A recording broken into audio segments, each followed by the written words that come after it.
parler de cette souffrance au travail, on avait besoin d'abord de parler des causes, évidemment, il y a des causes de cette souffrance. Ensuite, vous illustrez en quoi consiste la souffrance au travail des agents.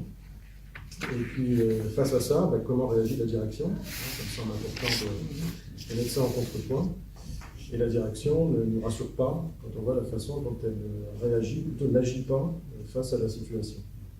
Tout d'abord, la conjoncture économique et sociale, ça je ne vous l'apprends pas, qui est très difficile, où on a encore un chômage de masse très élevé. Très élevé. Là, il y a eu une publication très récemment des chiffres du chômage au troisième trimestre 2018, je pense que vous en avez pris connaissance, qui montre que les chiffres ne sont pas bons, il y a une augmentation. De plus en plus de travail précaire, donc tout ça, évidemment, ça pèse sur les demandeurs d'emploi que nous recevons en entretien, et forcément, ça crée une charge de travail et des tensions. Ensuite, il y a un deuxième facteur qui est important, c'est la fusion ACDIC-ANPE qui a eu lieu en 2009, 1er janvier 2009, et qui 10 ans après, près de 10 ans après, est toujours pas digérée. C'est une fusion qui a été faite à l'emporte-pièce, qui, du point de vue de la CGT, n'était pas nécessaire. Je pense que pour beaucoup de demandeurs d'emploi, ils préféraient à l'époque aller dans deux institutions différentes, certes, mais avoir à chaque fois la réponse appropriée. Chacun des spécialistes. Voilà. De son La genre. NPE, c'était la recherche d'emploi, le placement, et la CEDIC, comme vous le savez, c'était le champ de l'indemnisation. Et aujourd'hui, certes, les demandeurs d'emploi vont dans une même institution, mais ont très souvent une absence de réponse, en tout cas, les réponses ne correspondent pas à leurs attentes. Donc pour la CGT, cette fusion n'était pas nécessaire, elle a eu lieu, elle n'est toujours pas digérée, elle s'est faite dans de mauvaises conditions, et en fait c'était une sorte d'entreprise de démolition dont les effets se font sentir encore 10 ans après.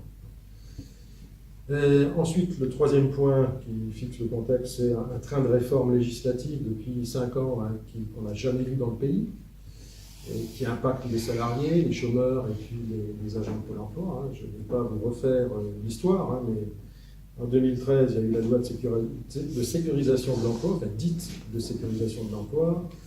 Il y a eu une loi pour la croissance, l'activité et l'égalité des chances économiques en 2015, la loi Rebsamen, les lois El Khomri, les ordonnances Macron, l'accord national interprofessionnel de 2018 sur la réforme de l'assurance chômage, la loi Avenir professionnel très récemment qui a été votée, adoptée en août, et puis la loi Pacte qui est en projet au Parlement.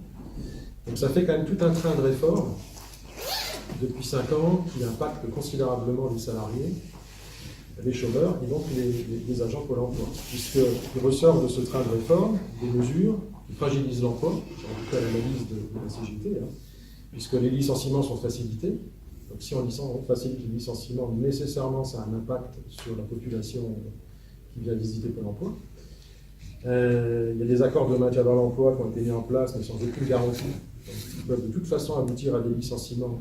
Et à nouveau, Pôle emploi est concerné, les agents de Pôle emploi sont concernés. Il y a une facilitation du recours au CDD qui fait que là aussi, le travail des agents de Pôle emploi est impacté par ces réformes. Il y a aussi des obligations de reclassement qui sont assouplies en cas d'inaptitude. Donc là aussi, ça veut dire que les gens passent par la case Pôle emploi et donc les agents de Pôle emploi sont impactés. Enfin, je ne vais pas vous faire le catalogue de toutes ces lois, mais c'est un train de réforme depuis 5 ans qui pose des dispositions qui très directement impactent le travail des conseillers à Pôle emploi.